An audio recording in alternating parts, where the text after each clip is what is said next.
I hope it'll extend beyond people like Tulip, who obviously represents a strongly Remain constituency. I hope also some MPs on both the Conservative and Labour benches who in their heart of hearts just don't believe this is the right course of action for the country will muster the courage to do what they think is right for the country and not just what they're being told to do by their whips. This is one of those unusual votes that people will remember for generations to come.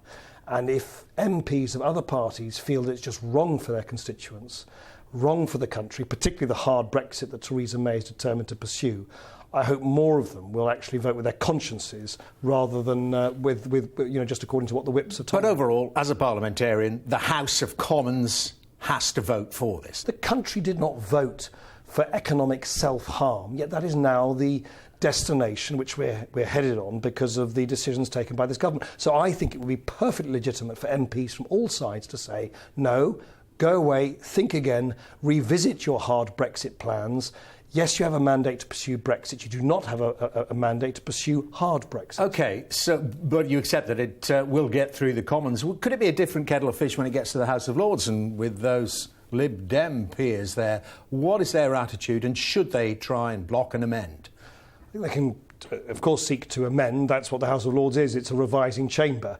But it shouldn't... I should add delay as well. Well, it might delay it a bit, but I mean, in the grand scheme of things, a little delay here or there is not actually that significant. But beyond March the 31st, sorry to pick up on that, you think it could be delayed beyond that by the Lords? For me, it is much, much more important that the country pursues a sensible approach to Brexit rather than pursues a self-imposed timetable from number 10. And in the long run, our kids and our grandkids will not thank us for rushing towards a hard Brexit which will damage their life chances. And that's why I do think it's much more important to take a little time and get this right.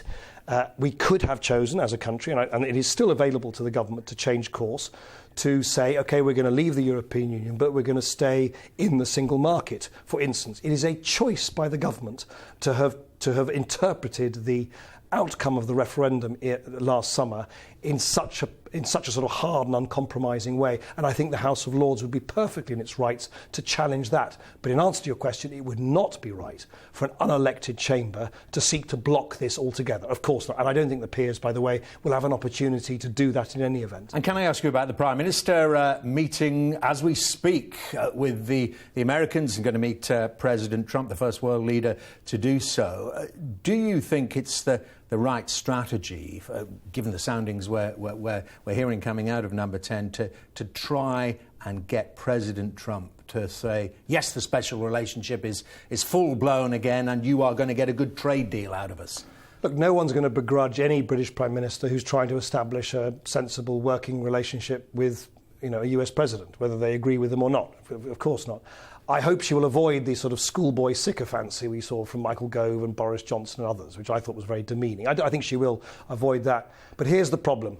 He is not a conventional US president. He doesn't actually see the world remotely like any US president has done since the Second World War. And if you listen to what he has said, and if you actually look at what he's done in recent days, I think we've got to call a spade a spade. Donald Trump, his worldview is diametrically opposed to our national interests. He thinks the European Union should or will unravel. He thinks the NATO is obsolete. In other words, he opposes the Bretton Woods sort of philosophy that was established in the rubble and after the bloodshed of the Second World War, which has governed our foreign policy ever since, that nations are safer and stronger when they work together.